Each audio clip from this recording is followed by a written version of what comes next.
Hello friends, मेरा नाम है वैभव अरोड़ा एंड मैं आप सभी का एक बार फिर से स्वागत करता हूं हमारे स्टडी ओ क्लॉक यूट्यूब चैनल पर। दोस्तों, मैं आपसे कहना चाहूँगा कि इस चैनल पर आपको 12th क्लास के ऑल सब्जेक्ट्स के ट्यूटोरियल्स आने वाले टाइम में यानी कि 2020 से 21 वाले सेशन में मिलने वाले हैं। तो make sure you subscribe to this channel and also hit the bell icon. So चलिए आज का टॉपिक स्टार्ट करते हैं। दोस्तों, आज का टॉपिक है NPO यानी कि not for profit organisation.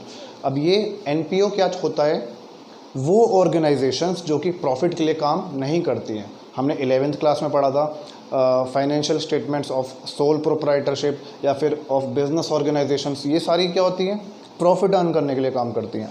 But जो नॉन प्रॉफिट ऑर्गेनाइजेशंस होती हैं, नाम में ही पता चल रहा है वो प्रॉफिट अर्न करने के लिए नहीं होती हैं। तो फिर वो किस लिए होती हैं? अब आप सब सोच रहे होंगे कि ऐसी ऑर्गेनाइजेशन जो प्रॉफिट के लिए काम ही नहीं करती, हम इनका प्रॉफिट ही नहीं निकालना, तो हम इसको 12th क्लास में पढ़ क्यों रहे हैं? तो इसके भी हम फाइनेंशियल स्टेटमेंट्स बनाते हैं। ये है इसका आंसर। इसके भी फाइनेंशियल स्टेटमेंट्स बनाए जाते हैं। अब फाइनेंशियल स्टेटमेंट्स क्यों बनाए जाते हैं? क्योंकि नॉट फॉर प्रॉफिट ऑर्गेनाइजेशंस में भी लोग काम कर रहे होते हैं जिनको हम मेंबर्स बोलते हैं। ठीक है, अब इनको भी पैसे की ज़रूरत होती है, जिसको इनको पैसे मिलते हैं, जिसको बोला जाता है एक तरीके से चंदा बोल दीजिए, डोनेशंस बोल दीजिए। तो इनके भी ट्रांजैक्शंस होते हैं, चाहे वो रिसीप्ट्स हों, चाहे वो पेमेंट्स हो, जाती हैं आती हैं। सो इनके भी फाइनेंशियल स्टेटमेंट्स बनाए जाते हैं और यही वजह है कि आप इस चैप्टर को 12th क्लास में पढ़ने जा रहे हो। सो हम स्टार्ट करते हैं NPO की डेफिनेशन से। दोस्तों, not for profit organisation are those organisations which are established for a social, charitable, cultural purpose. मतलब मेनली बोला जाए तो ये सोशल पर्पस के लिए काम करती है, अच्छे के लिए काम करती है, सोसाइटी के वेलफेयर के लिए काम करती है, and not for earning profit. ये इसका मेन पार्ट है। ये प्रॉफिट अर्न करने के लिए काम नहीं करती, ये सिर्फ और सिर्फ सोसाइटी के वेलफेयर के लिए काम करती है। तो इसमें फाइनेंशियल स्टेटमेंट्स चैनल, जैसा कि मैंने आपको कहा, उसमें हम आगे बात करेंगे कैसे बनाए जाते हैं। बट अभी के लिए आप ये समझ लीजिए कि ये ऑर्गेनाइजेशंस के एग्जांपल्स क्या हो सकते हैं। भाई, अभी ऐसी कौन सी ऑर्गेनाइजेशंस हैं जो प्रॉफिट के लिए काम नहीं करती? क्लब्स हो सकते हैं, कुछ स्कूल्स हो सकते हैं, कुछ आर्ट सोसाइटी हो सकती है जो प्रॉफिट के लिए काम ना करती हो, सोसाइटी के वेलफेयर के लिए काम करती हो, कोई हॉस्पिटल्स हो सकते हैं, तो एट्सेट्रा। और भी कई ऐसे ऑर्गेनाइजेशंस हो सकते हैं जो कि प्रॉफिट के लिए काम नहीं करते हैं। ये सारे इनके एग्जांपल्स बन जाते हैं जो कि हम आगे आने वाले क्वेश्चंस में भी पढ़ेंगे, तो आपको पता चलेगा कि भाई क्या क्या हो सकते हैं NPO के अंदर। बहुत सारी ऑर्गेनाइजेशंस है जो काम करती हैं, आप नेट पे भी सर्च कर सकते हैं। अब हम बात करेंगे कि इनको जो है पैसा किस फॉर्म में मिलता होगा। भाई, आखिर इनको पैसा मिलता है तो कौन देता है? इनको पैसा सबसे पहली बात मिलता है डोनेशंस की फॉर्म में। डोनेशंस कहाँ से आता है? नॉर्मल हम लोग ही इनको डोनेशंस देते हैं। ठीक है, अब वो डोनेशंस जनरल भी हो सकती हैं एंड स्पेसिफिक भी हो सकती हैं। जनरल मतलब मान लीजिए मैं एक NPO ऑर्गेनाइजेशन को मतलब एक डोनेशन देने जा रहा हूँ जनरली, कि भाई ये मैं 10,000 रुपये दे रहा हूँ, तो ये जनरल डोनेशन हो गई। एंड अगर मैं कह रहा हूँ कि ये 10,000 रुपये इस पर्पस के लिए ही यूज़ हों, यानी कि ये आने वाले फंक्शन के लिए ही यूज़ हो, तो मतलब मैं एक स्पेसिफिक पर्पस बता रहा हूँ। तो वो हम आगे आने वाले टाइम में पढ़ेंगे कि भाई डोनेशंस भी दो टाइप की होती हैं, तो स्पेसिफिक कौन सी है, जनरल कौन सी है। अभी फ़िलहाल के लिए इनको पैसा मिलता है डोनेशंस की फॉर्म में। ये मैं रिसीप्ट्स की बात बता रहा हूँ कि इनको पैसा कैसे मिलता है। इनको पैसा मिलता है डोनेशंस की फॉर्म में।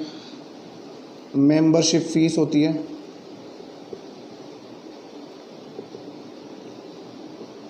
अब ये मेंबरशिप फीस क्या है? It is just like entrance fees.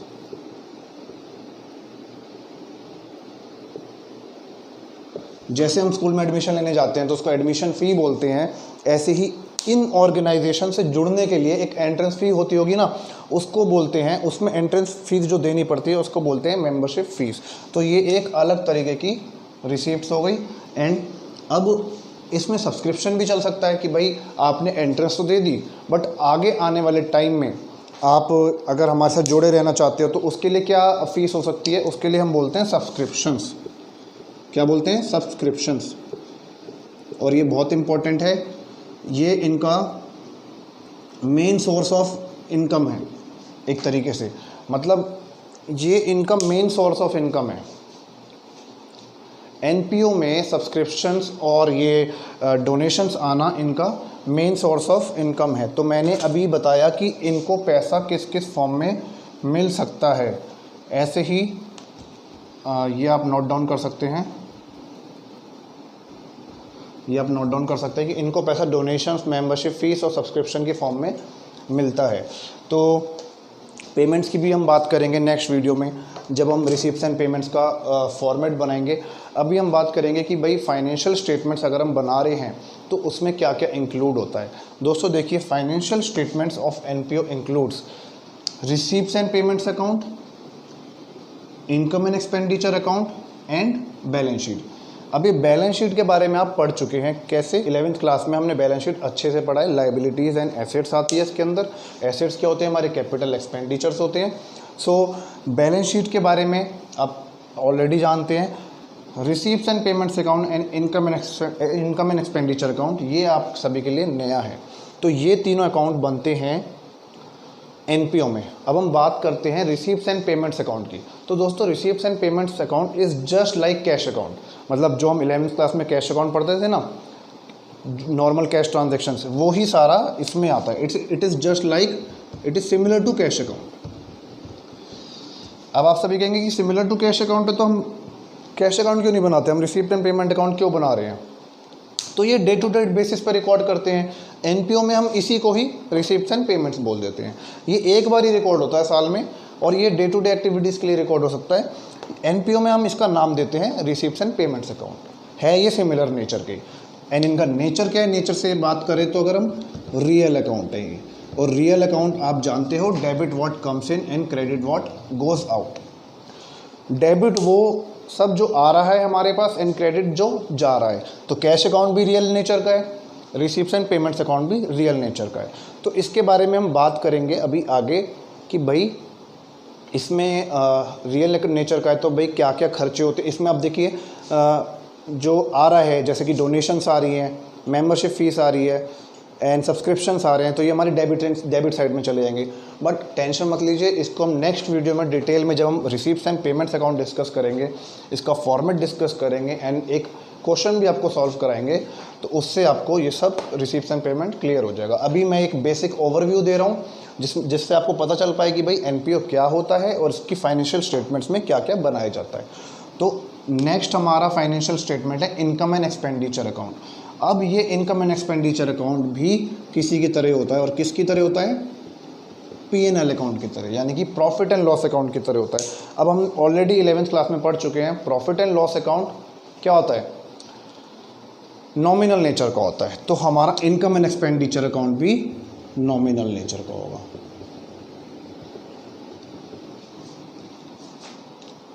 मतलब कि debit all expenses and losses and credit all incomes and gains. भाई प्रॉफिट एंड लॉस अकाउंट में क्या होता था? डेबिट साइड में सारे खर्चे आते थे या लॉस आते थे, एंड क्रेडिट साइड में क्या होता था? ऑल इनकम्स एंड गेन्स आती थी। उसी हिसाब से इसमें नॉमिनल अकाउंट है तो इसमें एक्सपेंडिचर सारे डेबिट साइड में जाएंगे एंड इनकम सारी क्रेडिट साइड में जाएंगी। अब कौन से इनकम डेबिट साइड में जाएंगे इनकम एंड एक्सपेंडिचर अकाउंट में? रिवेन्यू एक्सपेंडिचर, क्योंकि जो कैपिटल एक्सपेंडिचर होते हैं ना, वो लॉन्ग टर्म के लिए यूज़ होते हैं। मतलब लाइक मैं आज एक फर्नीचर खरीदना चाहता हूँ अपने ऑर्गेनाइजेशन के लिए। अब वो फर्नीचर मेरा लॉन्ग टाइम के लिए मैं ले रहा हूँ, वन टाइम है, मोर देन 1 ईयर चलेगा वो, तो ये मेरा कैपिटल एक्सपेंडिचर हुआ। ये सब कहाँ जाते हैं? आप ऑलरेडी जानते हैं, कैपिटल एक्सपेंडिचर हमारे एसेट बोले जाते हैं क्योंकि ये लंबे टाइम के लिए यूज़ होते हैं। सो ये बैलेंस शीट में जाते हैं। अब बचे कौन से? रिवेन्यू एक्सपेंडिचर, ये जाएंगे हमारे इनकम एंड एक्सपेंडिचर के एक्सपेंडिचर अकाउंट में। एंड बैलेंस शीट तो आप जानते ही हैं, हम आगे पढ़ेंगे भी। लाइबिलिटीज़ जो भी है, एसेट जो भी है कंपनी की, वो सारी यहाँ आएंगी। अब मैं चाहता हूँ कि आप एक बार इसका स्क्रीनशॉट लेना चाहते हैं तो आप ले सकते हैं।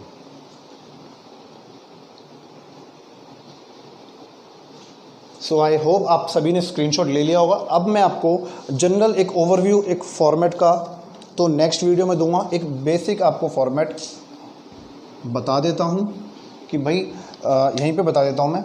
रिसीप्ट्स एंड पेमेंट्स अकाउंट, तो रिसीप्ट्स एंड पेमेंट अकाउंट, इसमें डेबिट इस साइड, ऑब्वियसली क्रेडिट इस साइड। अब इस साइड क्या आएगा? सारा रिसीप्ट्स अकाउंट, रिसीप्ट्स आएंगे। एंड इस साइड्स क्या आएंगे हमारी, पेमेंट्स आएंगे।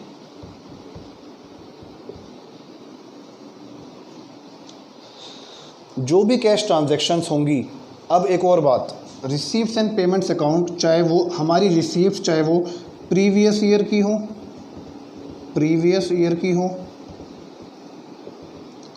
करंट ईयर की हो,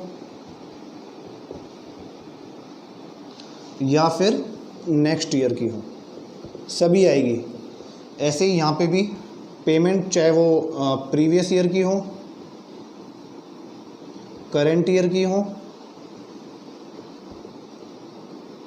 या फिर नेक्स्ट ईयर की हो। मतलब रिसीप्ट एंड पेमेंट अकाउंट में आपको पिछले साल का, इस साल का या अगले साल का जो भी है सब रिकॉर्ड हो जाएगा। But on the other hand income and expenditure की बात करें, अगर हम इस अकाउंट की बात करें तो इसमें एक्सपेंडिचर इधर आएगा, इनकम्स इधर आएंगी, डेबिट क्रेडिट। अब debit all expenses and losses सब इस side, credit all incomes and gains इस साइड। अब इन दोनों में डिफरेंस क्या है, इन दोनों में डिफरेंस एक ये है कि इसमें अगर एक्सपेंडिचर है तो वो और सिर्फ करंट ईयर के ही रिकॉर्ड किए जाते हैं, एंड इनकम्स भी करंट ईयर की ही रिकॉर्ड की जाती हैं। जबकि रिसीप्ट्स एंड पेमेंट अकाउंट में क्या होता है, तीनों चाहे प्रीवियस चाहे करंट चाहे नेक्स्ट रिकॉर्ड किया जाता है। सो आप सभी इसका स्क्रीनशॉट ले सकते हैं।